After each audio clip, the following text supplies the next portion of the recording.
Back in the 90s and early 2000s, McDonald's monopoly wasn't just a game. It felt like a real shot at becoming a millionaire overnight. People were collecting game pieces like crazy, ordering extra food, trading stickers, and hoping to hit that one life-changing win. But behind the scenes, one of the biggest fast food promotions in history was quietly being manipulated from the inside. The man at the center of it all was Jerome Jacobson, also known as Uncle Jerry. Ironically, he wasn't just some random scammer. He was the head of security for the company in charge of distributing the winning game pieces. His job was to make sure the promotion stayed fair. Instead, he found a way to secretly remove the highest value winning pieces before they were ever shipped out. Rather than claiming the prizes himself, Jacobson created a network.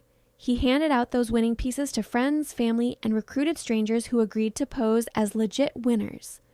In return, they would split the prize money with him. Over time, this turned into a full operation involving dozens of people, including connections to individuals linked to organized crime. The scam ran for years without the public having any clue. In total, more than $24 million in prizes were fraudulently claimed. While small prizes like free food were still randomly won, many of the biggest prizes, including million-dollar wins, were essentially controlled. That means the dream so many people were chasing was, in many cases, never actually possible.